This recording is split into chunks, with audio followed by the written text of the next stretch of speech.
Mirëmëngjes, zonja dhe zotëri, mirë se vini në Kafe Sheto për ditën e sotme, një tjetër ditë spektakolare këtu në atë tonë që është në ethet e fushatës elektorale, një fushatë atipike, kur më parë nuk kishim parë një fushatë të tillë. Opozita duket se ka bërë të kundërtën, ka zgjedhur një gjuhë pozitive dhe programore, sigurisht shfaq vetëm programin e vet, nuk merret me kundërshtarin, nuk e ofendon kundërshtarin, përjashtohet denoncimet për krime elektorale që LBT janë të domosdoshme. Nga ana tjetër, mazhoranca në kërkesë për mandatin e 4, duket se ka shumë qef të prish pak fjalorin, të ofendojë të shaj, të sulmoj, kë i del përpara, madje disa nga fyerjet janë bullizim i pastër, sigurisht javën e kaluar kemi pasur dhe pedopornografi të pastër, madje ka kërcitur edhe një padinë ndaj kryeministrit për ftesën e tij shumë të sinqertë dhe të pastër për të parë fotot e tij nudo online ndaj disa fëmijëve minoren ata. Ndërkohë sot, miq të dashur, kemi një pyetje për ju në 069 27 22 27. Dy pyetja është: çfarë do t'i thonit Edi Ramës nëse do e takonit, nëse do e kishit përballë? Kemi parë në fakt një video të vogël, një promo të vogël të Piranjave ku Flor Bina e luan rolin e Edi Ramës dhe sigurisht është i padallueshëm dhe nuk kanë shkuar dhe aq mirë, nuk është se e kanë pritur me vërtet aq mirë, sidomos kur s'ke bodyguardët vërdall. Njerëzit kanë guximin dhe të thonë pak të vërtetën. Nëse do të flasim sigurisht për fushatën elektorale dhe atë që po ndodh, por edhe ca aspekte të tjera shumë interesante, miq të dashur. Sidoqoftë, unë doja ta filloja nga kryelajmi i ditës së djeshme. Tani më është e faktuar, është me letra, është me, si është regjia, është me dokumenta. Edhe herë? Me dokumenta. Ashtu, është me dokumenta që Irena Gjoka çik mashtruese, nëse dikush i ka më shumë mbiemra se metra katror shtëpi, dije që diçka po e fshite. Irena Gjoka, miq të dashur, është e dënuar nga shteti grek, nuk është ky vetëm një denoncim i opozitës, është dokument zyrtar dhe më në fund urdhëron edhe letrën shumë simpatike. Irena Gjoka është mashtruese me dokumenta. Me dokumenta, miq të dashur, dolen letrat, ka qenë e dënuar nga gjykata e Janinës dhe na bie fatkeqësisht e gjithë reforma në drejtësi, sidomos po të kemi parasysh që rastësisht, po krejtë rastësisht dhe pas një hile, Irena Gjokës i binin të gjitha dosjet e opozitës në këtë vendin tonë, edhe pse ja kanë thënë o zemra i çik, përveç një konflikt interesi, je pak e dënuar nga gjykata e Janinës, ajo tha jo, Edi Rama tha jo, i gjithë sistemi drejtësisë tha jo, na doli që ka ngënjur sepse tani kemi çdo gjë me dokumenta, ose si bëhet edhe gjesti simbolik, sepse Irena Gjoka është e dënuar dhe kjo është me dokumenta. Pikërisht, kështu që lam të mirë edhe reformës në drejtësi, tani do rishihen të gjitha vendimet e Irena Gjokës që na qenë ka çik mashtruese dhe e dënuar me dokumenta, mos u lot regjia, kësaj radhe po e bëj vetë dhe faleminderit për këtë performancë mëngjesore spektakolare, më mirë se ato që shesin paçën në orën 5 të mëngjesit. Sidoqoftë, miq të dashur, për të folur për fushatën, unë kam ndoshta një nga personazhet më simpatik të kësaj fushate. Ai ka një aktivizëm të gjatë në çështje shqiptare dhe pse akuzojnë për grek, sigurisht kundërshtarët e tij janë patriot nacionalist kuqezi, që po ti çash damarët nuk e di del çarçis topulli nga damarët, sidomos nga damarët e Evangel Tavos, po do të flasim për atë, do të flasim për Amerikën, për Greqinë dhe mbi të gjitha për himarën. Zonja dhe zotëri, mirë presim që në pikë të mëngjesit se i mariotët mora vesh zgjojnë herë dhe punojnë. Petro Gjikuria, mirë mëngjes, zoti Gjikuria, mirë se erdhët. Mirë mëngjes, kënaqësi që jam sonte me ju. Është diçka e mirë ta fillojmë mëngjesin nga studio juaj me një kafe shketo. Ashtu po si duhet një kafe shketo, se na erdhën më të se fa kjo e folura politike, kjo politesa, kjo mirësjellja fallse. E pe Irena Gjokën, ç'a mashtruese me dokumenta. Si e fillojmë me Irena njërë, se Irena ka pasur dorë të fortë edhe Neymar. Duke parë historinë e Neymarës, Irena. Pa diskutim. rrjedhën e ngjarjeve të Himarës, ajo ka vënë gishtin e saj dhe një gisht shumë të rënd në atë çështje. Siç e dini, Fred Belleri u kap 2 ditë para zgjedhjeve, u burgos, u mbajt 16 muaj në burg për të mos marrë asnjë ditë postin e kryebashkiakut. Edhe kjo u bë e gjithë rrjedhja e ngjarjeve u bë nga një gjykatëse dhe kjo ishte Irena Gjoka, që Fred Belleri gjithmonë e ka denoncuar që është konflikt interesi, është e dënuar në Greqi, por nuk e dëgjonte, vente në vesh të shurdhër, nuk e dëgjonte njëri. Tani që dolën dokumentat, çfarë përgjigje duhet të marrim ne? Tani është për revolucion, më thënë drejtën, sidomos një marë. Se Bollano me Blerinën nuk duhet ishin, bashkë me Jorgo Goro, se i humbën zgjedhjet. Po. Do më thonë, Jorgo Goro, Arqile Bollano dhe Blerina ishin 3 që i ngellën kurriz himariotëve kot. Që i vendosen, dikush i vendosi atje. Sigurisht, se unë e ti si vendosi. Jo. Erdhi dhe ky tetri që na thanë Petro është greku keq, Vangjel Tavo është shqiptari mirë, mi që për fakt është e bën mirëditor për ta nxjerrë kështu të pastër, dhe s'na doli mirëditor Vangjel Tavo. Edhe ai fitoi me ca vota nga njerëz të rilindur, 160-170 vjeç nga lumi Vlorës. Duke parë, unë erdha nga Amerika për të ndihmuar himariotët për të dhënë kontributin e tim, po ato zgjedhjet 4 gushtit 2024-s, unë nuk isha parë, gjithë administratën nuk isha parë kaq shumë ministra, kaq shumë deputet të vinin rreth rrotull rrugëve të Himarës duke bërë fushat, një fushat elektorale kundër një njeriu që erdha nga Amerika për të kontribuar për të dhënë diçka të mirë, diçka pozitive në atë fushat. Por pash që gjithë shteti ishte kundra meje, ishte diçka e veçantë për mua që ishte zbavice? Pak zbavice se mua më vinin të vërdallet dhe disa nga ta patronazhistat që vinin afër nuk më njifnin kush isha, edhe kur unë i kuptoja kush ishin, ata pyesin njëri tjetrin, kush është Petra, kush është Petra, edhe dukesh që dilnin falco. Ishin të organizuar. Ishin të organizuar kaq mirë, po ishte zbavitse për mua, po fatkeqësisht në atë fushat Himara humbi edhe humbi për herë të dytë, po nuk humbi Himara. Humbi ndërgjegja e çdo njeriu të cilët edhe pasi një viti e caj që kryeministri Edi Rama bëri gjitha ato gjëra për Fred Bellerin, që ishin komplet të padrejta, dhe Fred Belleri do ta gjejë të drejtën e tij në Strasburg, siç ka filluar çështja. Po bolle gjeti si eurodeputet, çfarë do bëhet më? Në vend të von der Leyen do e vëm? Jo, ai do të çojë në fund atë. Është i dënuar këtu në Shqipëri, diçka e tillë që është dënuar pa fakt, është pak çmenduri. Duhet të jesh i çmendur që të mendosh që ai është i dënuar. Si është i dënuar, nga kush u dënua, si u dënua. Edhe pastaj çfarë nga qielli ajo? Dikush ishte një diçka e inskenuar, edhe këtu siç i shikoj gjërat tu, inskenuar, është bërë inskenim nga një njeri vetëm, më duket, një njeri vetëm, edhe ai më duket se është kryeministri i cili do një redaktor ajo. Një javë para filloi sulmin kundra Bellerit edhe vazhdoi deri në burgosin e tij. Ndalemi pak te sulmi ndaj Fredi Bellerit se më ndihmon shumë për temën e sotme. Është hera e parë në një fushat elektorale, ishte aso kohë hera e parë në një fushat elektorale që kundërshtari etiketoi me një gjuhë pa njohur politike. Shëmtaraq, sy kshu, sy ashtu, vetulla kshu. A thua se Fredi Belleri dhe Edi Rama po njiheshin dhe po josheshin dhe i pëlqente si pëlqente. Dhe duket se kryeministri pasi e filloi me Fredi Bellerin po e vazhdon tani me këdo, me qyryk, me juve sigurisht nuk ju ka kursyer. Kur vjen nga Amerika, kur ke jetuar jashtë, kur le të themi ke një ide tjetër ose kur është dikush si ju, që s'ka lidhje me këtë gjuhën e dhunshme politike. Si ju bën nina? A ju Trump? Unë një diçka kam vërejtur. Kultura perëndimore është komplet ndryshe nga kultura që përdorin disa politikanë këtu. Për shembull, unë duke ardhur në atë kohë, duke u futur direkt në një fushat shumë të çmendur. Direkt në tenxhere? Direkt në një situatë të pa imagjinueshme për mua.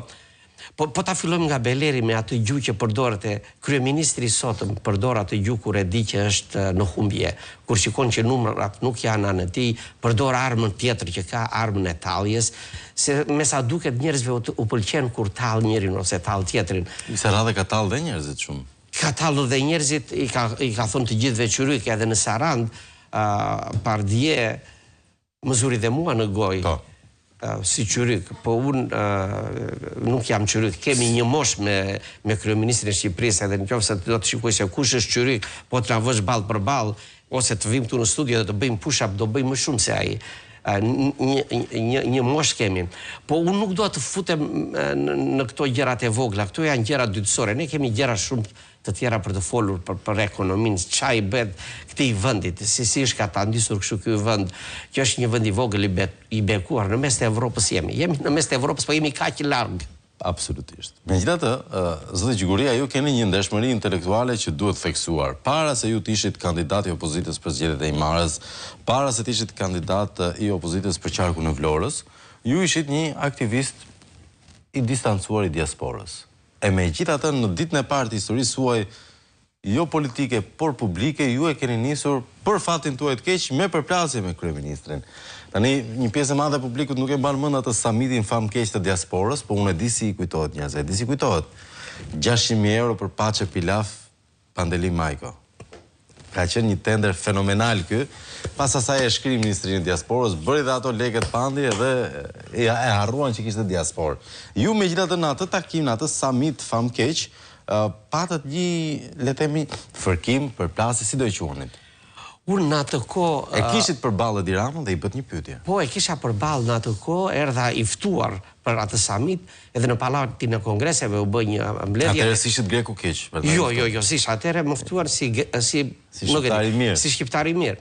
Edhe me gjithë pyetjet që kishin atje, unë e mbajtën për mua pyetjen e fundit, i cili ngrita dorën që në fillim, po s'më jepnin mikrofonin, edhe i thash kryeministrit një pyetje të tillë, i thash, juve në platformën tuaj para zgjedhjeve në 2013 thatë që programi juaj ka dhe zgjidhjen e pronave. I thash, unë vi nga shoqata e himariotëve të Amerikës. Pse nuk jepin pronat himariotëve? Pse nuk jepen pronat shtetasve shqiptar? Pse nuk marrin pronat? Prona është shpirti i kapitalizmit, po t'i jepni pronat do bëhet diçka shumë e mirë, do zhvillohet më shpejt. Më morën mikrofonin edhe u përgjigj kryeministri, tha, unë e di nga vini ju, edhe do bëhet, po mundohemi që të bëhet. Se është bërë shumë, është kokolepsur shumë, diçka e tillë, po neve me shoqatën e himariotëve të Amerikës jemi munduar gjithmonë të ngrem problemin e pronave në Kongres, në Senat, ta ngrem këtë problem se është një problem gangren që nuk e lejon këtë shtet të përparoj, nuk e lejon këtë ekonomi në mes të Evropës. Pse? Se duhet kontrollohet nga një njeri vetëm. Një njeri vetëm nuk mund të kontrollojë çdo pronë, çdo leje shtëpie, çdo leje, çdo gjë. Çdo bëj pallati thonë që kontrollon. Çdo gjë pallat, po më e bukur është se një njeri do t'i kontrollojë të gjitha, edhe njerëzit e tij bëjnë çfarë thot ai, po atëherë kur ata kanë han kumblla edhe dardha, nga kush u dha urdhrin ti han, me që njëri është në krye të gjithëve, di kush u dha urdhër. Ashtu duhet ta shikojnë njerëzit, kush i urdhëron këta që ta hanë kumblla. Përse e din gjithë besoj që pos mori Rama kumllën e vet nuk tundet pema.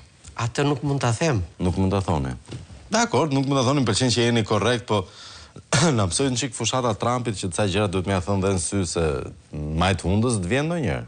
Të vjen, edhe Trumpi ka, si që thëna këmre, ka bërë shek, e ka tundur, lëkundur, e shkund mirë, jo vetëm sistemin Amerikë, po edhe në Evropë të gjithë nuk din se çfarë bëhet nesër ose pas nesër, është diçka e mirë për të shkundur, duhet nga një shkundje e tillë administratës që gjërat të venë, kur i shkund venë në vendin e tyre, avash avash. Absolutisht. Megjithatë, zoti Gjiguria, le të kthehemi pak në Vlorë, ju sigurisht po punoni në jug të Vlorës, e megjithatë do doja fillimisht një vlerësim për një qark ku le të themi të paktën deri në zgjedhjet e fundit zoti Rama pretendonte rezultate shumë të mira. Si duket, si paraqitet terreni i Vlorës? Duhet thënë gjithashtu që është një qark bashkë me Fierin ku nuk është shumë e dukshme përfshirja e bantave.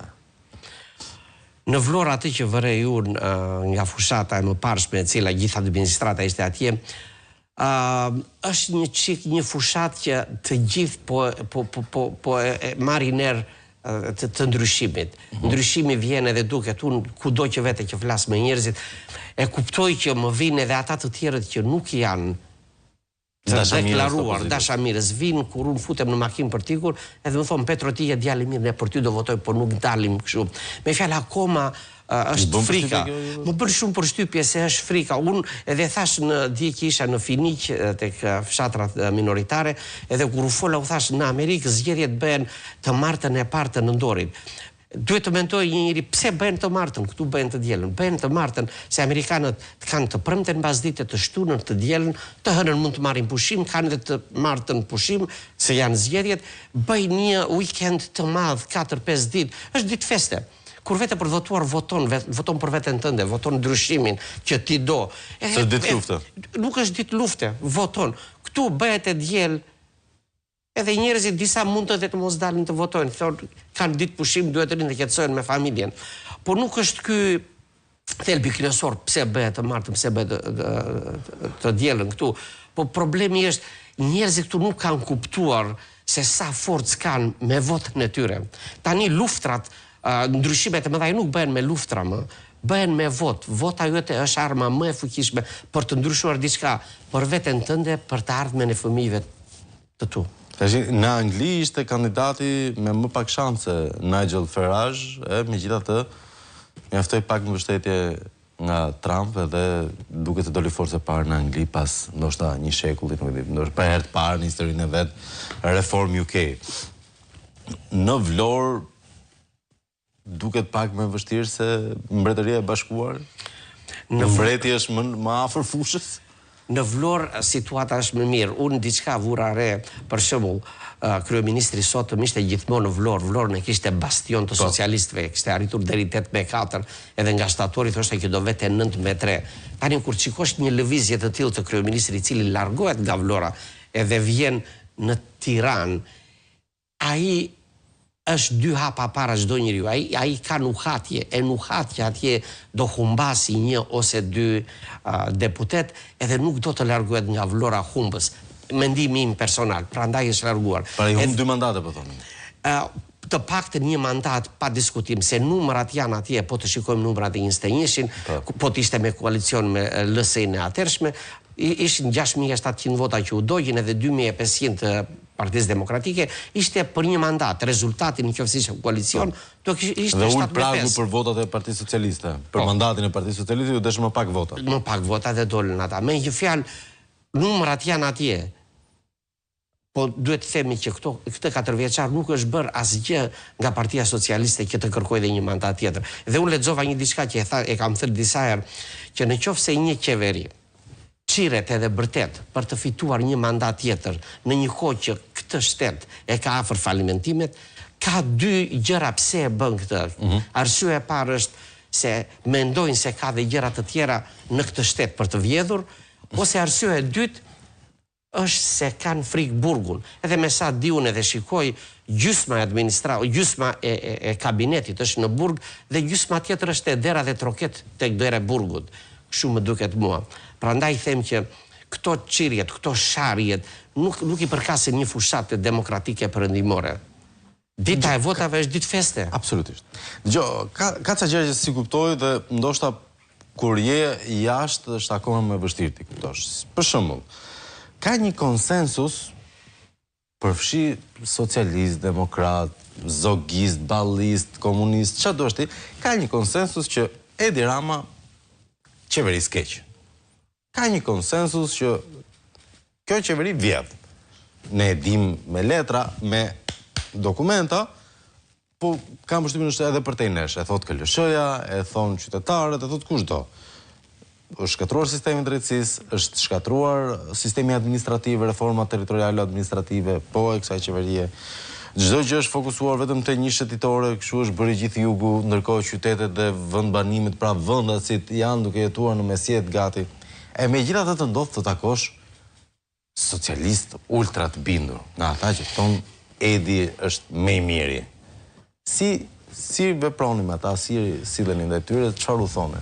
Këtu të gjithë i shikojnë. Keni takuar kështu? Shumë, patjetër. Këtu sistemi është bërë, nuk dua ta them se këtu shqiptarët janë punëtor, duhet dish një gjë që gjithë patriotat e mi dhe të tutë shqiptar, edhe grek, gjithë minoriteti, gjithë shqiptar, do mos i ndajmë këtej edhe gjithë shtetasit e Republikës. Gjithë shtetasit e këtij atdheu që meritojmë. Janë shpërndarë në gjithë vendet e botës, edhe janë bërë punëtor, kanë hapur biznes. Ne jemi popull i zgjuar, kanë hapur biznes e kudo. Si ka mundësi që këtu bëhen dembela, duan të punojnë në një punë shtetërore, të kenë një rrogë shtetërore. Si mund të rosh me 300-400? Se nuk është tregu i ndershëm? Se nuk është tregu i lirë, është treg i kontrolluar. Nuk mund ta kontrollosh tregun. Tregu kontrollon veten e vet. Me një fjalë, këtu njerëzit duan të kenë një punë shteti. Ka bërë një ushtri kryeministri atëhershme me patronazhistat, siç ishin spionat e atëhershme, që të dinë çfarë lëvizje bën ti. Ç'pun ka mund se çfarë lëvizjesh bën ti. Në qoftë se ti i shikon ato lëvizjet e tua të ndershme, bëj. Ose riskun e merr vet ti.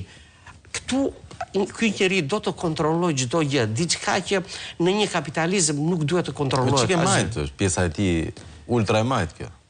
Mund ta thuash ultra e majt, po të majtët kanë edhe diçka tjetër, që kanë atë si themin e social services, shërbimet, duhet të kenë, po shërbimet nuk i shikoj atje unë. Nuk i shikoj zyrat jetë vete një i moshuar. Është gjë e mirë të bëhet teknologjia dhe çdo gjë të jetë në kompjuter. Për mua dhe për ty, është gjë e lehtë, shumë e mirë. Po për ata, nuk është se funksionon mirë. Pensionistë, nuk funksionon, diskutohet, po për pensionistat që duan të kanë një problem të venë një zyrë, të marrin një certifikat, të marrin, nuk din kompjuter. Duhet dish që fshatrat e jugut që kanë vajtur në qarkun e Vlorës, ti shikoj dhe të flas me njerëz, janë pothuajse fshatra të harruara. 35 kilometra bërë në ca fshatra të minoritetit, edhe mori 12 orë, pash 6 fshatra. 12 orë në Amerikë do kisha kaluar gjysmë në Amerikës. Këtu më mori për të kaluar 6 fshatra, me ca rrugë të vjetra. Pash atje ca pleq pensionist nga 80-90 vjeç. Nuk kishin ujë në përqezma, venin me bidona plastike për të marrë ujë. Po është çmenduri, më pan mua, nuk kisha çfarë të thoshja, e di çfarë u thash.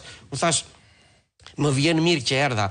Nuk dua t'u premtoj rrugë edhe kështu edhe ashtu edhe ujra edhe këto dhe gjëra, po të paktën shikoj që buzëqeshnin që pat një njeri të huaj, që erdhi të thot të bëjmë një bisedë. Më preku zemrën ata njerëz kaq të vuajtur edhe të harruar, fshatra që vdesin se fëmijët ikën. Absolutisht, i gjen policia 2 javë pasi kanë vdekur. Po, pasi kanë vdekur. Pasi kanë vdekur i gjen policia, e dim gjithë. Sidoqoftë, ju keni premtime për Vlorën? Keni gjëra që doni të bëni në qarkun e Vlorës? Apo Vlora e ka arritur majën? Unë nuk dua të analizoj dhe të them për programin e Partisë Demokratike, që është një program shumë i mirë, një program që do sjellë ndryshim shumë të madh dhe të fuqishëm për këtë shtet të vogël. Kurse shikojmë Partinë Socialiste, e cila del pa program, na del na tund një pasaport. Pa program? Më fal. Jo, stop gjikuria. E ka një program Partia Socialiste në Vlorë. Në Vlorë. E ka thënë një kandidate, një zonjë e nderuar dhe ka bërë këtë premtim për Vlorën. Dëgjoni, më vjen keq, më unë nuk mund të kërkoni ndryshime në Vlorë dhe nuk mund të thoni që Vlora do bëhet më mirë, sepse hapni syt o çuna, o goca, o vlla, o motra, hapni syt. Vlora ka arritur majat. Hënë nuk mund ta japim, ose hënë nuk e marrim dot as në tokse. Si mund ta sjellim? Ik bosh shkencar, e shtani ka qenë shkencar. Bosh shkencar, nëse mund të bësh shkencar e të na çosh në hënë. Po në këto 4 mandate që Partia Socialiste ka dhënë, ka bërë dhe është në Vlorë, ka bërë ndryshime, ka dhënë në Vlorë. Shkecar, do bëjmë shkecar. Edhe me sa duket ajo kujton se ka bërë 4 mandate vete për të pestin. Është arritur piku. Imagjino të veni. Është arritur piku. Kjo pasaporta është për Mars, nuk është për në Europë. Kjo pasaport të cilën s'diskutohet që shqiptarët e duan, që të lëvizin lirshëm. Po vizat i ka hequr lëvizin lirshëm që në kohën kur ishte qeveria më parshme, lëvizin lirshëm. Tani kryeministri del në fushat për një mandat të 4 edhe na tund një pasaport, do na pasaport. Ore ne nuk kërkuam pasaport. Po të kërkonin pasaport na jepte bravo, do thoshin bravo. Po ne kërkuam pronat. Na zgjidh problemin e pronave. Unë në Amerikë me shoqatën. Nëse e çuditshme është t'ia kërkosh ta zgjidhje atij që ti vjedh pronat. Jo, është e çuditshme që të kërkosh diçka edhe ta bëj. Ajo as nuk diskutohet. Ajo do jetë shumë e çuditshme. Na rujt zoti. Sidoqoftë, do ne shohim ca mesazhe, zoti Gjikuria? Patjetër. Ka shumë mesazhe, veçanërisht për pyetjen e pandershme, çfarë do i thonit Edi Ramës përballë. Një qytetar më thot për faktin e shkret Irena që na mashtroi sepse është e dënuar. Çdo gjë me dokumenta. Është dënuar me dokumenta, nuk kemi çfarë bëjmë shkretës. E kam thënë vettingu me ndërhyrjen amerikanëve, kjo është drejtësia këtu. Me këta gjyqtarë ose me këta prokurorë, Edi Rama nuk largohet më. Do vazhdoj të vjedhë edhe për shumë vjet akoma. E vërtet është, po problemi është që ka ndryshuar çik amerikanët. Nuk janë më ata amerikanët dhe këta duken pak më ndryshe. Do e presim një telefonat në studio një. Alo, mirëmëngjes. Mirë se erdhëm, thoni zotrin. Çfarë do i thojë Edi Ramës përballë?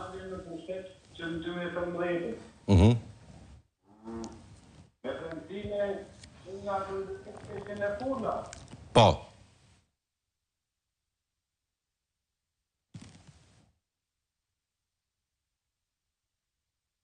Dakor.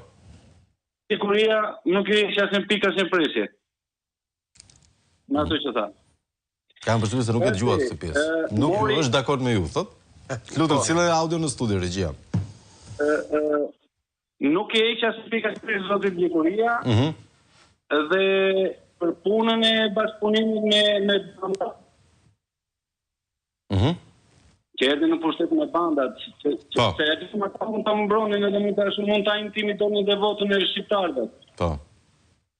Edhe për shtymën me këta duhet ta rezervosh, s'ka vlera për shtyre. E kuptoj zotrin. Dakor. Faleminderit, e përshëndesim zotrin, do i thoja o qyryk të pafsha pas hekurave. Agresive, mirëmëngjes, fjalë opozita nuk bie në nivelin e një të papërgjeshmi. Ai asgjë s'ka bërë këto 12 vite, vetëm ka shëmbur, ka lënë njerëz pa shtëpi dhe shtallur me pensionistët. Dakor, mirëmëngjes Flavio. Komandant Rama për 12 vjet pushtet prishi kisha hodhin e resorte, një prej tyre me vlerë 20 milionë euro, grabiti Trojën Bregdet, mbrojti me fanatizëm oligarkët dhe ministrat e tij dhe mbushi burgjet me fukarenj. Në këtë dynja janë dy lloj njerëzish. Ka njerëz që kur bëjnë të keqe pa dashje nuk i zë gjumin natën dhe ka njerëz që po nuk bën të zezën rrin pa gjumë gjithë natën. E dini kush është Rama, besoja? Agresive. Pyetjet do i bëja Ramës do ishte për çfarë duhet votoj akoma. Dhe kjo e drejt për drejt, po të kisha përballë Ramën do i thoja çfarë u ke bërë ti shqiptarën këto 12 vjet, s'e ka bërë asnjë pushtues, përveç se s'ke marrë asnjë premtim, i ke varfëruar, i bullizon dhe ofendon shqiptarët, i qafe. Bengrori më thotë çfarë do i thosha Ramës, si e keni bë shtëpinë Sorrel, sa ka kushtu, e ka mundësinë ta bëj apo jo. Çe do shkonte më shumë në Himar ajo shtëpia e Ramës se sa në Dajt.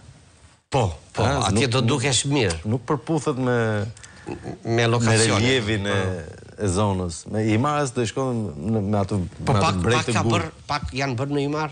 Dhe që e ka bërë ai shoku vetë që do pleqeronin bashkë. Pak kanë bërë atje në Himar? Po. Se jarrojmë gjërat në këtë vëndër, Ti po më shtyrë mua që të them emra, nuk them emra. Jo, mos thuaj emra, Nuk e ulim stekën ne, do të rrim vetëm lart, po pse me kollare por djalë? Kollare është armiku e vërtet është. Me që jemi të gjërat e çuditshme, në Shkodër e pat besoj, nuk e di keni pas mundësi ta ndiqni. Nuk kam pas mundësi. U ankua mazhoranca pse kishte dalë kandidati i opozitës të mbante një konferencë shtypje me kollare. Si deli thanë more me kollare, me xhaket, si guxon, ç'është ky ofendim ndaj shumicës. Të dalësh me kollare para votuesve është diçka që i respekton. Del si njëri që i respekton. Jo. Nuk duhet të dalësh me... është dhe koha për të dalë edhe një qik... Më lajt, të vishesh edhe të vesh të flasë me njërës. Po ka dhe momente që kur del, të tjerët i respekton, kur flet që je i veshur mirë. Absolutisht. Me që jemi të respektit, do të ndalonin pak në Himar, konkretisht, zoti Gjikuria. Mendja normale ta do që nëse zoti Evangel Tavo fitoi ashtu si fitoi, pra e mori ashtu si e mori Bashkinë e Himarës. Duke qenë se do ishin kaq afër zgjedhjet e përgjithshme që janë zgjedhjet më të rëndësishme që kemi pas ndonjëherë, në fakt, ndoshta mund të krahasoj vetëm ato të 92-shit. Mund të kishte bërë një gjë më mirë për Himarën. I plasi skandali i llatashëm i çeljes sezonit turistik. Te skandali çeljes sezonit turistik kanë parasysh buxhetin e llatashëm për fishek zjarre. Këngëtari që kishin marrë u ankua se e kishin mashtruar dhe e kishin përdorur dhe përveç se ishte paguar sa frëngu pulë, nuk e dija që këngëtarët grek ishin aq të shtrenjtë. Dhe i dolën, në fakt, i ftoi gjithë për t'i parë Himarën dhe doli që Himara ishte e shqyer nga gjitha anët për shkak të rrugëve, të cilat ishin me 2 tendera sipër. Po të shikosh fushatën që bëri zoti Tavua vjetën në gusht, filloi një fushat që në dhjetor, para se ata e dinin se kur do bënin, ishin komplet të përgatitur. Ai filloi që kur e bën prefekt. Që kur e bën prefekt për atë punë erdhi atje, ai filloi me shumë premtime, do t'u jap lejet e shtëpive, do t'u jap këtë, do t'u jap këtë. Edhe i Mariotët pe që janë të lodhur kaq vjet, votuan duke kujtuar se do minin, deri në tetor do të minin. Nuk morën gjë. Në qytet se votoi njëri? Në qytet, jo. Fshatrat Bashkinë e Vjetër të Himarës nuk e fitoi Petro Gjikuria. Po s'ka rëndësi, ne dhe fshatrat heroike që kemi mbrapa fshatrat e Labëris, kemi qenë miq edhe avash po na mbështesim. Avash. Me shumë kohë. Nuk e kam probleme ke bindja politike, po e tmerrshme është që voton dikush që është afër Vlorës, voton Bashkinë e Himarës. Si votoj unë për kryeministrin e Italisë tani? Se edhe kjo. Ashtu duket, po të futemi një herë. Të qëndrojmë te premtimet e Tavos që i bëri dhe erdhi tetori dhe nuk u bën. Erdhi shkurti marsi, njerëzit vënë dhe thonë ore na premtuat, tha tani është fushata, nuk jipen më tani. Oqi premtime. Ohi, ikën premtimet. Tani vjen kjo e fushatës. Ka 2 vjet që rrugët e Himarës janë shkyer.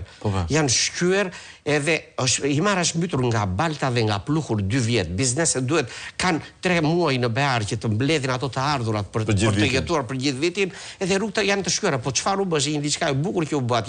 Unë nuk e dija, mbyllnin rrugët edhe filluan të imbulonin ato gropat si edhe nuk isha kuptuar. Me copa betoni. Unë isha nisur për të vajtë në Greqi dhe pash një entourage me makina, një 10 në policie, kuptova çfarë bëhet, nuk e dija, po ishte kryeministri u shkëmbyem vajtin e Himar. Tani po të futemi edhe tek Hristo Mashtura. Po. Që është një talent, edhe gjithmonë e ka ngritur problemin e minoritetit, gjithmonë ka qenë ai është minoritar nga Dropulli. Nga Dropulli. Gjithmonë e ka ngritur zërin për minoritetin, nuk e ka fshehur asnjëherë prejardhjen e tij, edhe e pranoi dhe vetë që u mashtrua. Ai erdhi atje se kjo ishte një fiesta që u bë, ishte diçka që të vinte kryeministri të mblidhte njerëz dhe të fliste. Tani nuk bëhen këto gjërat një javë para zgjedhjeve. Kjo është një ndikim të ndikosh tek njerëzit. Pra përdorën emrin e një artisti për të mbledh njerëzit dhe pastaj të bënte fushat. Të bënte fushat. Rama me tavë. Po, ajo bë dhe një. Tani është diçka që nuk shkon. Po shumë njerëz thonë sa mirë. Nuk është mirë, janë gjëra që disa gjëra bëhen, disa nuk bëhen. Është çike ligji apo s'ka problem?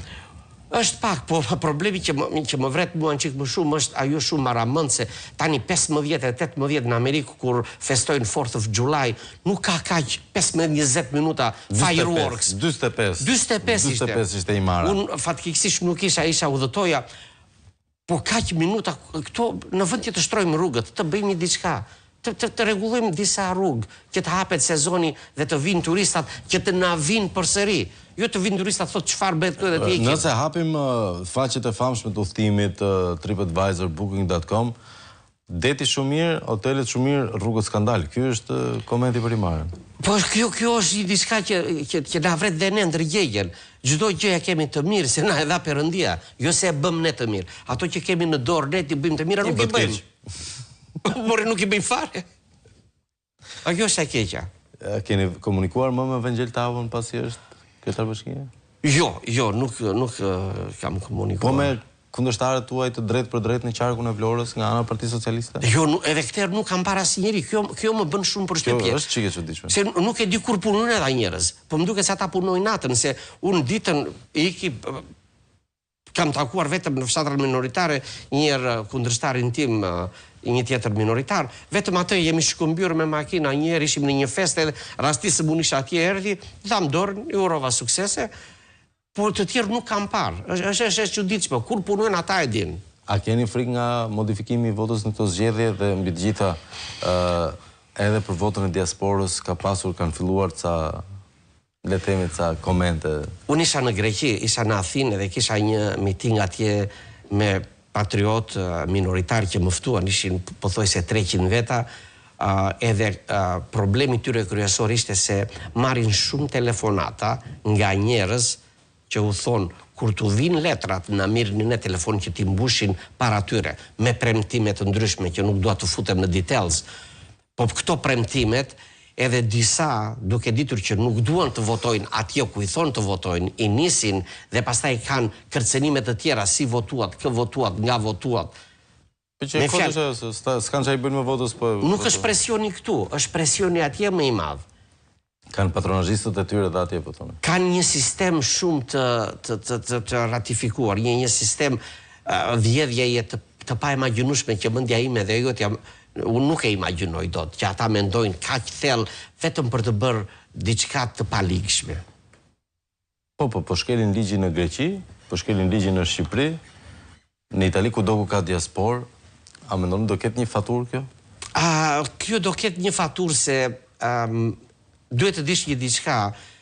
Fred Belleri që është në eurodeputet në Evropë, tani një komision nga Evropa, rrotull 6-7 veta, vinë këtu të jenë observers të shikojnë, edhe ata do bëjnë një program të detajuar. Unë i marr, u takova me disa observers që ishin long term, short term, biseduam, pastaj... Afat shkurtër? Afat shkurtër, pastaj u pëlqeu biseda me mua, kishim një bisedë shumë të mirë, rrotull 25 minuta, pastaj më tha nesër ambasadori, kish ambasadori i OSBE-s edhe ODIR, tha do të takoj, se folën edhe morën telefon. Tha shumë pas një problem, vajtëm ati erdhin 6 veta, dhe më pyetën, do të them që ishte ndonjë imagjino 3 orë gjysmë, të huajt nuk rrin kaq shumë, të huajt 10 minuta, 5 minuta, bën ca pyetje, morën ato që doshin. Po biseda me mua se nuk kisha çfarë të fshikja, u thoshi ato që shikoj, ndonjë 3 orë gjysmë, duke thënë problemet që ishin probleme që ata i priknin, ishin probleme që i konstatonin edhe vetë. Po ishin edhe disa, mund të them, misinformation nga ana tjetër të cilat nuk u kishin dhënë informacion të mirë. Dhe më thanë që duhet kishim ardhur tek ty apo përpara, pastaj vendit të tjerët. Thash, të venit ku të donin, unë nuk kam çfarë të fsheh. Ne jemi të hapur, bëjmë një fushat të hapur, jemi të hapur me gjithë popullin, u themi çfarë do bëjmë, u themi ky është programi jon, kush do të na përqafojë, të na votojë, do të gjë e mirë, të votojnë për veten e tyre, për fëmijët e tyre. Boll 12 vjet pa u bërë asgjë. Duhet të dini që unë vjet kaloja tunelin kur vija, tuneli u mbyll, rruga bypassi në Kanin u mbyll. Po, nuk do të futem në details me tani... Jo, ne na pëlqejnë lekët, zoti Gjikuria. Atë e kam kuptuar. Ne na pëlqejnë, nuk e di, do më thënë, ne me vërtet nuk dëgjojmë shumë muzikë greke, pa dhe këngën Ata Lefta, e vdesim, e kemi program qeverisës atë. Kështu që ka një arsye, sidoqoftë infrastruktura mungon, lekët janë vjedhur. Lekët janë dhënë nga Evropa, shumë fonde kanë ardhur në Shqipëri për të bërë. Unë duke parë tani se shumë gjëra nuk i dija, po tani që futem në për gjëra dhe shikoj, pas një numër që thoshte mbi 280.000 subvencionime, milion kanë ardhur për bujqësinë, edhe nga këto 30 janë shpërndar të bujqit që janë njerëzit më të vojtur, kurse 250 kanë vajtur për rroga shtetërore. Rroga shtetërore nuk paguan Evropa punëtorët e tut, duhet i gjesh ti buxhetin tënd të paguash administratën. Ato lek janë dhënë për të mbështetur bujqit, për të mbështetur bujqësinë, direkt e fermerët. Këtu janë ca gjëra që vetëm këtu bëhen, po tani Evropa i shikon edhe shumë nga këto i dalon.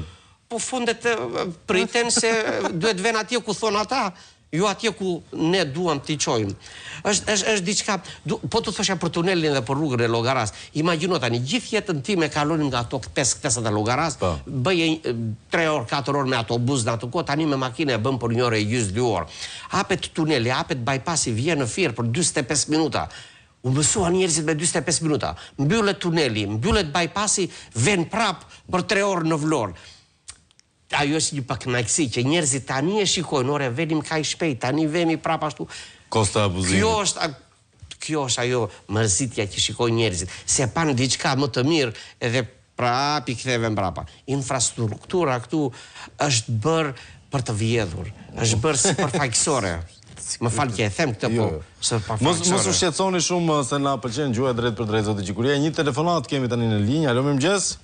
Buongiorno. Buongiorno. Nesër... Diasporën italiane.